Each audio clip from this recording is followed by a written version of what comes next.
Okay, let's dive into something that is literally all around us: text. We're creating just a mind boggling amount of it every single day. Social media posts, reviews, emails, all of it. So the huge question is, how do we actually make sense of all that chaos and turn it into something useful? To put this into perspective, get a load of this number: 361 billion. That's roughly how many posts get sent on X, what we used to call Twitter, in just 1 year.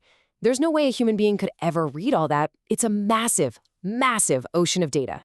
So, yeah, that brings us right back to the main problem. With this absolute tidal wave of text hitting us every single second, how on earth do we find the interesting stuff? The patterns, the trends, what people are really feeling? How do you find the signal in all that noise? Well, the answer is pretty cool, actually. We teach computers to do the reading for us. And that is the whole idea behind text mining, a field that's all about turning that messy, raw human language into structured, useful insights. So what exactly is text mining? Well, think of it like this. It's the process of taking all that unstructured text, the stuff you find in social media, customer reviews, emails, and using automated tools to pull out the important information. It's about finding the little nuggets of gold hidden in the way we talk and write every day. Now, the very first step in this whole thing is a really big one. Computers, they don't get words and sentences the way we do. They speak the language of numbers. So our first job is to translate our language into theirs. And one of the most common ways to do that is with an approach called the bag of words. It's kind of like it sounds. Imagine you take a sentence, you throw all the words into a bag, and you just shake it all up. All the grammar, the order of the words, it's gone. But what you can do is count how many times each word is in that bag. That's the bag of words model. It turns complicated text into a simple list of words and how often they show up. Let's look at a super simple example. Here we have two customer reviews for some kind of vending machine business. Now, for you and me, these are easy to understand, but for a computer, they're just a jumble of characters. Let's see what happens when we use that bag of words approach. What we get is something called a term document matrix. Every row is a unique word, a term, and the columns represent our two reviews. The numbers just show how many times each word appears in each review. But take a closer look. It's kind of messy, right? Yeah, before we can get any real insights out of this, we have to do some cleaning up. This step is absolutely crucial, and it's called pre-processing. It's all about tidying up our text data so the computer can actually do its job right. Let's see how that works. I mean, you can see all the problems right here. The computer thinks the with a capital T is a completely different word from the with a lowercase t. Excellent still has the exclamation point stuck to it, and it sees product and products as two totally separate things. That's not going to help us very much. So, to fix this mess, analysts use a few standard tricks. First, they make everything lowercase. That way, the and the are treated as the same word. Next, they do something called stop word removal, which just gets rid of really common, boring words like in, is, and the that just create noise. And finally, they use stemming, which chops words down to their root. So offering and offered both just become offer. And this isn't just some abstract idea. You can see here an actual software program where an analyst is setting up these rules.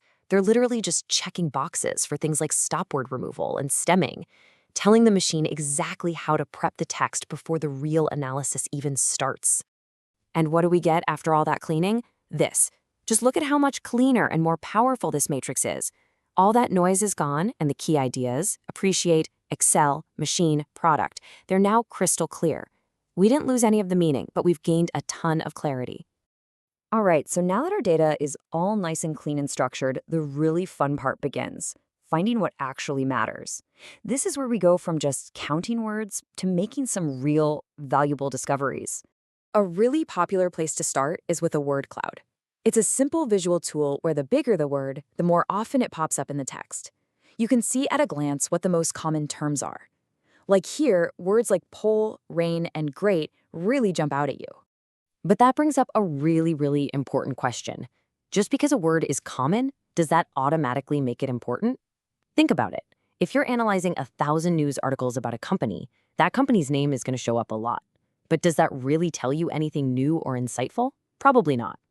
You know, there's actually a linguistic rule for this. It's called Zipf's law, and it basically says that the most frequent words in any language, the, and all those little words, are usually the least useful for figuring out what a specific document is actually about. Real importance is often found in the words that are a little less common.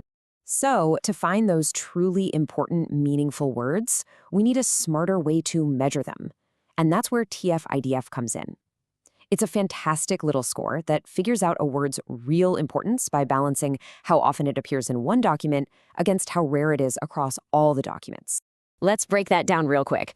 Term frequency, or TF, is super simple. It's just counting how many times a word shows up in the single document you're looking at.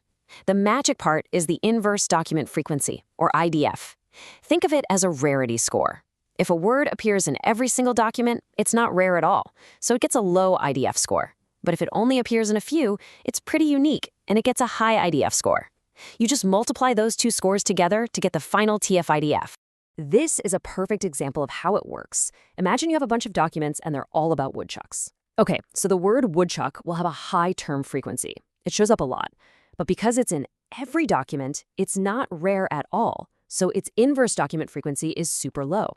That means its overall importance score is low. But what about the word much?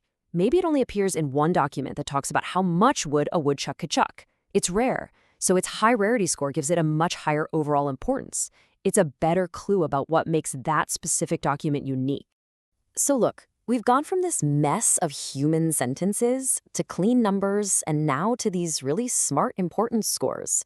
This whole journey, from chaos to actual insight, is exactly why text mining has become so incredibly powerful today. And the applications are everywhere. You see it all the time. Companies use sentiment analysis on customer reviews to see if people love or hate their new product. Search engines are built on this stuff to find you the most relevant information. When you send a support ticket, text mining figures out what your problem is about and sends it to the right person. It's even used to detect fraud by analyzing patterns in emails. At the end of the day, text mining is that essential bridge between the messy, complex world of human language and the structured, logical world of computers. It's the engine that lets us take 1 billion angry tweets and turn them into actual, useful knowledge. And that kind of leaves us with one final thought. We are documenting our lives, our opinions, our science, everything, in text, more than any point in history. With tools like these getting smarter every day, the question isn't really if we can make sense of it all anymore. The real question is, what amazing hidden truths are just sitting out there, written down, waiting for us to finally discover them?